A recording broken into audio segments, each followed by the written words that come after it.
नमस्कार. आजच्या भागात बघणार आहोत आपण सीएनसी मशीनचा परिचय.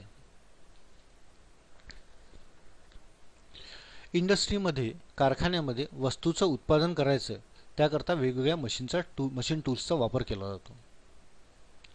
वर्कशॉपमध्ये साधारणतः lathe machine, milling machine, shaper machine, planer machine, slotter, grinding machine, drilling machine आणि यासारख्या इतर बऱ्याच कन्व्हेन्शनल मशीन टूल्सचा वापर जॉबला आकार देण्याकरता आणि निरनिराळ्या मशीनिंग ऑपरेशनसाठी केला जातो. म्हणजे वर्कशॉपमध्ये ह्या कन्व्हेन्शनल मशीन टूल आपण प्रोडक्शन करता वापरत असतो. कन्व्हेन्शनल मशीन टूल ह्या मशीन टूल पारंपरिक असतात आणि पूर्णपणे मानव नियंत्रित असतात. म्हणजे याच्यावर जे नियंत्रण असतं पूर्णपणे माणसाचं असतं आणि या मशीन पारंपरिक आहे. आपण वरच्या परंपरागत या पाहत आलेलो आहे. या मशीनमध्ये स्पिंडलला स्पीड देणे, स्पीड बदलवणे, टूलला फीड देणे, जॉब बदलवणे, ऑपरेशननुसार टूल बदलवणे आणि यासारख्या क्रिया ज्या या मॅन्युअली केल्या जातात. जसं मशीन ऑन ऑफ करणे, कूलंट ऑन ऑफ करणे. ठीक आहे. या सर्व मशीन्स ज्या आहे या सर्व जे ऑपरेशन्स आहे हे सर्व मॅन्युअली या मशीनमध्ये केले जातात. यामध्ये जॉबवरील ऑपरेशननुसार योग्य कटिंग स्पीड निवडणे, योग्य फीड रेटची निवड करणे, जॉबवरील ऑपरेशननुसार टूलचं नियोजन आणि मांडणी करणे, तसंच क्रमवार ऑपरेशनचं नियोजन करणे, म्हणजे आपण काम कसं करणार आहोत त्या पूर्ण कामाचं क्रमवार नियोजन करणे, हे सर्व काम ऑपरेटरलाच करावं लागतं.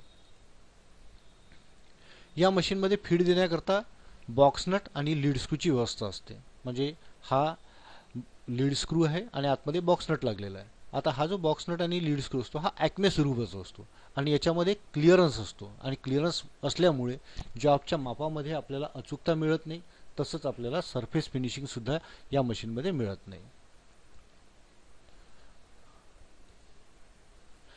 या मशीनमध्ये फीड देण्यासाठी हँडव्हीलची व्यवस्था असते. या चित्रामध्ये आपण या व्हिडिओमध्ये बघू शकतो. इथे हँडव्हील्सचा वापर केलेला आहे फीड देण्यासाठी. ही लॉंगिट्युडिनल स्लाइड आहे,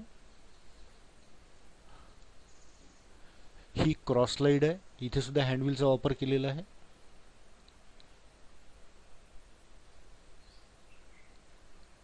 व्हर्टिकल स्लाइड आहे, हिला सुद्धा ऑपरेट करण्याकरता हँडव्हीलचा वापर केलेला आहे.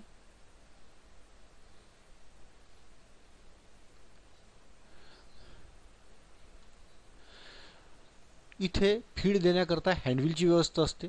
आपल्याला मॅन्युअली फीड देता येते किंवा मग ऑटोमॅटिक पद्धतीने सुद्धा फीड देता येते. त्याच्याकरता एक मोटर आणि इथे गिअर बॉक्सची व्यवस्था केलेली असते. कन्व्हेन्शनल मशीन्समध्ये जॉबला लागणारा वेळ, मापातली अचूकता आणि सरफेस फिनिशिंग हे पूर्णपणे मानवी कौशल्यावर अवलंबून असते. म्हणजे आपला वर्कर जेवढा स्किल असेल तेवढाच तो जास्त अचूक आणि कमी वेळात तो उत्पादन आपल्याला देऊ शकतो. कन्व्हेन्शनल मशीन टूलमध्ये आपल्याला बराच जॉब करायसाठी बराच वेळ लागत होता आणि अचूकतेचाही प्रॉब्लेम येत होता. त्यामुळे एनसी मशीन्स डेव्हलप झाल्या आणि एनसी मशीन्स ज्या आहे ह्या न्यूमेरिकल कंट्रोल मशीन्स आहे. नंबर्स आणि अल्फाबेट्स वापरून तयार केलेला ऑपरेटिंग कोड युक्त प्रोग्रामच्या सहाय्याने नियंत्रित केली जाणारी मशीन म्हणजे न्यूमेरिकल कंट्रोल मशीन. म्हणजे याच्यामध्ये आपल्याला ज्या क्रिया आहे त्या क्रिया करण्यासाठी एक प्रोग्राम वापरावा लागतो आणि हा जो प्रोग्राम असतो हा अल्फाबेट्स आणि नंबर मिळून तयार झालेला प्रोग्राम असतो. हा जो प्रोग्राम आहे हा आपण मशीनला द्यायचा आणि मशीन त्या प्रोग्रामप्रमाणे काम करते. यात बऱ्याचशा ज्या क्रिया आहे ह्या हाताने करण्याच्या ऐवजी प्रोग्रामद्वारे नियंत्रित केल्या जातात. त्याकरता एक एनसी युनिट मशीनला जोडलेलं असतं आणि हा जो प्रोग्राम आहे हा इंग्रजी अक्षर आणि नंबराने तयार केलेला आहे. प्रत्येक कामाकरता एक अशी सूचना असते, कमांड असते आणि त्या एक कमांड जी आहे एक इंग्रजी अक्षर आणि नंबर याच्याद्वारे तयार झालेली असते आणि अशा क्रमवार क्रिया या आपल्याला एनसी मशीनच्या ह्या न्यूमेरिकल प्रोग्राममध्ये आपल्याला इथे द्याव्या लागतात. या प्रोग्राममध्ये टूलची हालचाल करणे, स्पिंडलची स्पीड बदलवणे, फीड रेट बदलवणे, कूलंट सुरू बंद करणे, ऑपरेशन करता टूल बदलवणे यासारख्या क्रियांकरता मशीनला आज्ञा देण्यासाठी म्हणजे कमांड देण्यासाठी निरनिराळ्या कोड्सचा वापर केला जातो. या प्रोग्राममध्ये आपण बघू शकतो इथे निरनिराळ्या कमांड्स इथे कमांड करता कोड वापरल्या गेलेले आहे, जे की एक इंग्रजी अक्षर आणि नंबर याच्याद्वारे तयार केलेले आहे. हे कोड तयार करण्यासाठी इंग्रजी अक्षर आणि अंकाचा वापर करतात. या मशीनमध्ये एक न्यूमेरिकल कंट्रोल युनिट असते. हे इथे न्यूमेरिकल कंट्रोल युनिट मशीन सोबत लागलेले असते. या ब्लॉक डायग्राममध्ये आपण बघू शकतो.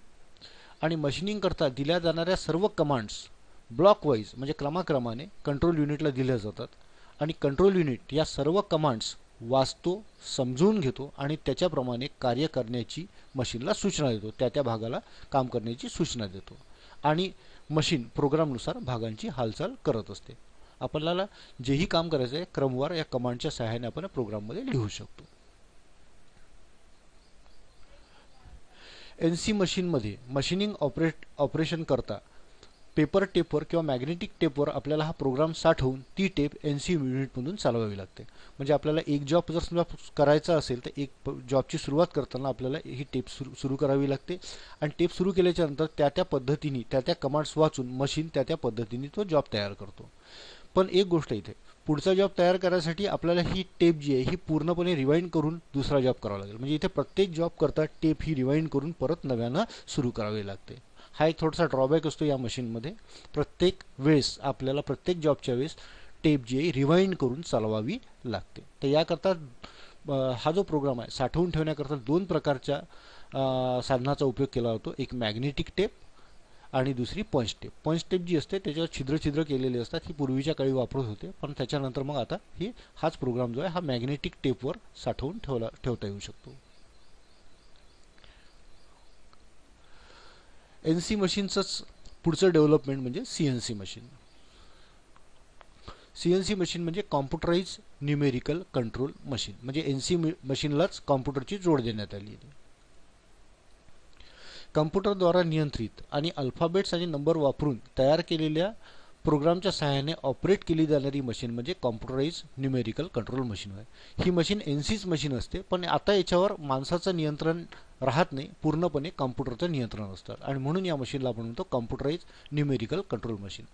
आणि या मशीनला सुद्धाच एनसी मशीनप्रमाणे सुद्धा प्रोग्राम द्यावा लागतो. त्या प्रोग्राममध्ये जॉबवर होणाऱ्या विविध ऑपरेशनचा क्रमवार वर्णन केलेलं असतं आणि असा प्रोग्राम आपण सीएनसी मशीनला देतो आणि प्रोग्राम दिल्याच्या नंतर सीएनसी मशीनमध्ये कॉम्प्युटरच्या द्वारे हा पूर्ण प्रोग्राम नियंत्रित होत असतो.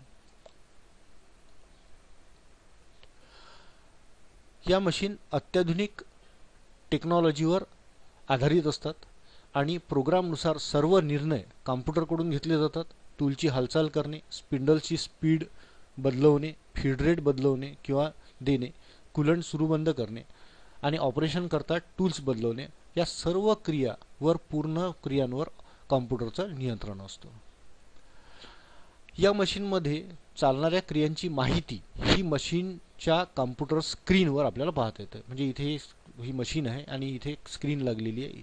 या स्क्रीनवर आपल्याला मशीनमध्ये जी क्रिया चाललेली आहे या पूर्ण क्रियांची माहिती आपल्याला या स्क्रीनवर आपल्याला बघता येते. या मशीनमध्ये केलेला जो प्रोग्राम आहे आपल्याला कॉम्प्युटर मेमरीमध्ये नेहमी करता साठवून ठेवता येतो आणि तो प्रोग्राम आपल्याला इथून ओपन करता येतो आणि पाहिजे तेव्हा त्याला वापरता येतो किंवा त्याच्यामध्ये आपल्याला सहजपणे दुरुस्ती करता येते. सीएनसी मशीनचा मुख्य वापर मास प्रोडक्शनमध्ये 3 उद्देशाकरता केला जातो. एक म्हणजे वेळेची बचत, दुसरं म्हणजे मापातली अचूकता आणि तिसरं म्हणजे सरफेस फिनिश. या 3 गोष्टी करता म्हणून सीएनसी मशीन्सचा वापर औद्योगिक क्षेत्रात जास्त प्रमाणात करतात. DNC machines.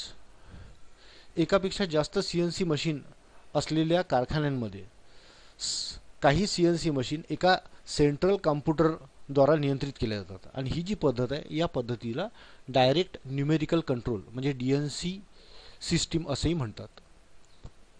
ही प्रोडक्शनची एक सुधारित पद्धत आहे आणि याच्यामध्ये एक जास्त क्षमतेचा कॉम्प्युटरला आपल्याला पाहिजे तेवढ्या CNC मशीन्स लिंक केलेले असतात आणि लिंक केलेल्या सर्व CNC मशीनचे प्रोग्रामिंग या सेंट्रल कॉम्प्युटरवरून केलं जातं आणि ते संबंधित CNC मशीनवर पाठवलं जातं.